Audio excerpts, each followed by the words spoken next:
আসসালামু আলাইকুম আরহামতুল্লাহি ওবারাকাতুহু। ইমাম হওয়ার অধিক হকদার কে? ইমাম হওয়ার অধিক হকদার কে?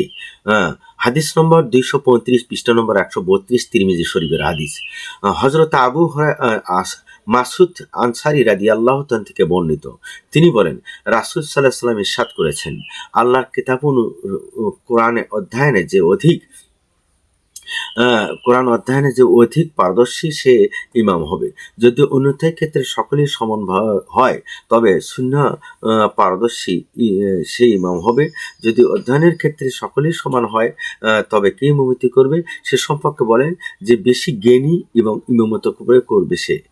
সুন্নত ক্ষেত্রে সমান যদি তাও হয় সে বললেন তাহলে কে ইমামতি করবে? তিনি বললেন যে বয়সে বেশি সে ইমামতি করবে। আবার প্রশ্ন করা হলো, হুজুর সবাই যদি বয়সে বেশি হয় কে ইমামতি করবে?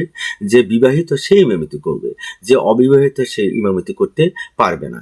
কারণ যে অবিবাহিত ছেলেরা রাস্তা দিয়ে হাঁটে যাইতে কোনো মহিলার দিকে নজর পড়লে তারে মনটা বিচ্ছিন্ন হবে, অর্থাৎ চঞ্চল হবে, তারা আকর্ষণ করবে, অবিবাহিত পুরুষেরা আকর্ষণ করবে, অর্থাৎ তাকে ইমামতি করার দায়িত্ব দেওয়া হবে না। কারণ যে বিবাহ করেছে সে ইমামতি করবে, যে বয়সে বেশি সে ইমামতি করবে, যে কোরআনে কারিম পড়তে পারদর্শী সে ইমামতি করবে। এখানে হাদিসটি হাসান সহি। হজরত আবু ঈসা তিরমিজি বলেন, হজরত আবু মাসুদ কর্তৃক হাদিসটি হাসান সহি এবং সহি হাদিস। উলামায়ে আবার জিজ্ঞাসা করলেন আল্লাহ রাসূল সাল্লাল্লাহু আলাইহি সাল্লামের কাছে, হুজুর যদি সবাই বিবাহিত হয় তাহলে কে ইমামতি করবে?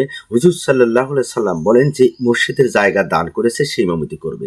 সে যদি পারদর্শী না হয়, ইমামতি করতে না পারে, তাহলে উনি যাকে সাব্যস্ত করবে সে ইমামতি করবে। সুবহানাল্লাহি বিহামদিহি।